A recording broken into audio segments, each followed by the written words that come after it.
Croakey here, and we're at the Australian Palliative Care Conference.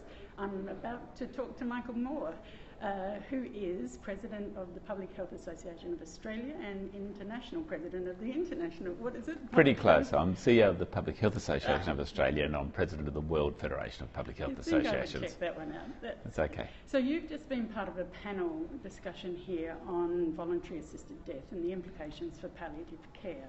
What did you make of it? Look, I think the most telling comment that came through the whole thing was when somebody said, of course, the voluntary assisted dying that has occurred was with a fertility doctor. And I think that actually summed up the great importance of having the discussion here, because the people in Australia who have the most skills, the closest to be able to assist people in their dying, are palliative care specialists. And what they, of course, don't want to do is actually assist the people to die. They want to assist the people with their dying. And I think that in the majority of cases, however, if they step away from this issue altogether, then actually will be left to the fertility doctors or the sports physicians and others who don't have the level of skill that they're with palliative care specialists, who probably in 90% of the cases, if not more, would be able to explain to a person why it is that they don't need to accelerate their own death. There will be some who do, but it's still a set of skills that they have that others don't have. And I think the discussion here really opened that and opened the minds of people who do work in palliative care. And of course, some of them will never be involved. Don't forget that palliative care around Australia is run probably in the majority of cases by religious organisations, and they are not going to be involved in this. But there are a lot of people who have palliative care at home who can be assisted in this way and know that they have that prerogative even if they never use it. There was a lot of talk, well, quite some talk about that possibility of a void, and that palliative care should not allow that to happen, or should be in that space. But there was a lot of angst there, wasn't there? How would you characterise that at this stage? Look, clearly, and the panel was largely medical, largely palliative, and so these are people who have for a long time been working out how to help people have a good death, which is what we're talking about, rather than and making sure they're not in pain, making sure they can manage the symptoms, all of those things. But you know, it's a very fine line. They talk about the doctrine of double effect.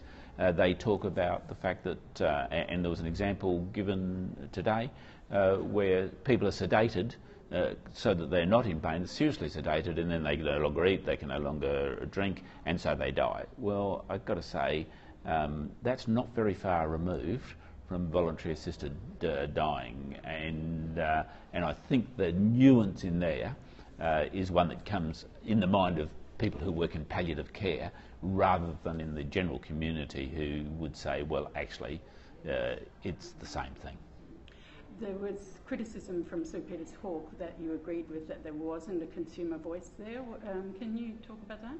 Yeah, look, this was a particular exercise to reach out to people working in palliative care rather than to have a debate on do we want voluntary assisted dying or do we not want voluntary assisted dying. And as the person who introduced the first legislation in Australia for voluntary active euthanasia and assisted dying, I understand that, and she was right, there was not a consumer voice there, and so we were looking at it through the lens really of those involved in palliative care.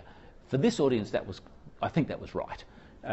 However, it would have been helpful, I think, to have had a consumer voice of somebody who already knew that they were likely to have an uncomfortable death, or might have, and wanted to have this choice. I mean, after all, as was pointed out, some 80% of Australians want to feel empowered enough to know they will have this choice. Probably will never use it, and certainly it's a tiny percentage wherever this sort of legislation has been introduced of people that do use it, something in the order of less than 1%.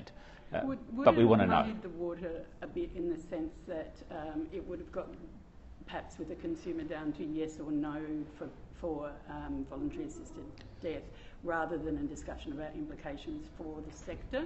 Or is that actually exactly where you should have a consumer voice? Look, I think the consumer voice was also important for implications for the sector, because when you have the sector talking about, well, we could take this action, we could take that action, we also need the consumer saying, yes, but wait on, I'm part of this, and actually I'm the most important part of it. This is not a decision, other than you're opting out, this is not a decision just for palliative care, it's a decision where the power belongs with me, the consumer, the patient, with very, very strong advice and recommendations from you, the physicians.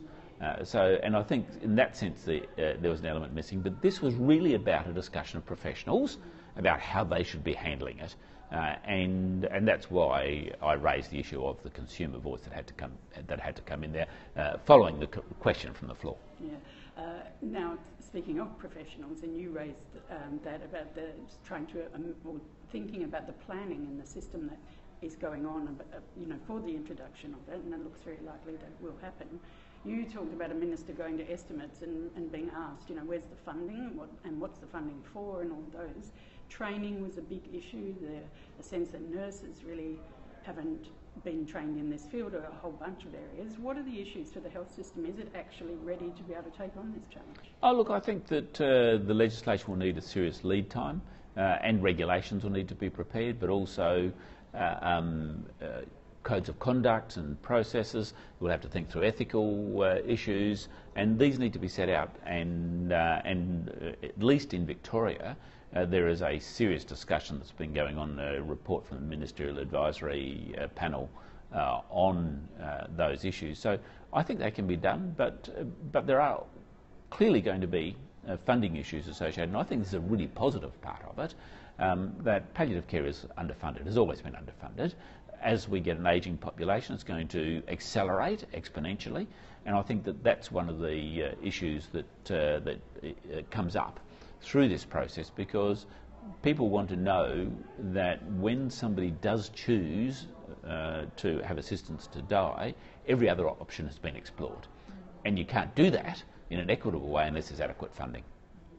That's interesting. So that might lead the way for proper funding for palliative care, more likely. Ironically, I think it will lead the way for... And look, I have to say, even when I introduced legislation in the ACT, the first thing that happened was that governments responded with much more funding for palliative care and for the development of the hospice in the ACT.